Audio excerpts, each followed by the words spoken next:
بسم اللہ الرحمن الرحیم علمت نفس ما قدمت وأخرت۔ اگر ماں باپ بہت زیادہ ضعیف ہوں اور بیٹا اپنے روزگار کے باعث یہاں ہو اور والدین یہاں بھی نہ آنا چاہیں تو اس سلسلے میں بیٹا اپنے والدین کی خدمت کیسے کر سکتا ہے؟ والدین کی خدمت یہ فرض ہے، والدین کے لیے آسانی پیدا کرنا یہ فرض ہے۔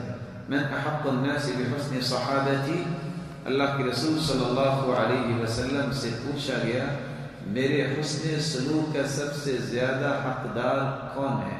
قال امک، پھر پوچھا گیا قال امک، پھر پوچھا گیا قال امک، پھر پوچھا گیا قال ابوک۔ فرمایا 3 مرتبہ تمہاری ماں کا زیادہ حق ہے کہ تم سب سے زیادہ حسن سلوک اس سے کرو، اور 4تھی مرتبہ باپ کا تذکرہ کیا۔ رسول اکرم صلی اللہ علیہ وسلم جنت میں گئے اور فرماتی ہے سمعت قراءۃ، میں نے قرات سنی، میں نے پوچھا من ھذا، یہ کون ہے؟ جواب ملا حارثۃ بن النعمان، یہ حارث بن نعمان ہے۔ کذالکم البر، کذالکم البر وکان ابر الناس بامہ، یہ حارث بن نعمان یہ وہ صحابی ہیں جو روئے زمین میں سب سے زیادہ ماں کی خدمت کرتے تھے۔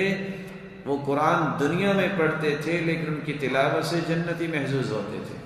اور اویس قرنی کا قصہ آپ نے سنا ہے، لا يدع بالیمن غیر ام اللہ، اللہ کے رسول کی زیارت نہیں کر سکے صرف اس وجہ سے کہ ان کی والدہ تھی، وہ یمن کو چھوڑ کے نہیں آئے کہ میں اپنی والدہ کی خدمت میں لگا ہوں، اس لیے ان کو حکماً صحابی کہتے ہیں، کیونکہ اللہ کے رسول نے فرمایا تھا کہ یمن میں ایک ایسا انسان ہے جو اویس اس کا نام ہے، جب وہ آئے تو دعا اس سے کروانا، اس کی دعا اللہ قبول فرماتے ہیں، اس کی دعا قبول فرمائیں گے۔ اور عمر صحابی ہیں جنہوں نے واقعتاً وہ آئے تو ان سے دعا کروائی تھی۔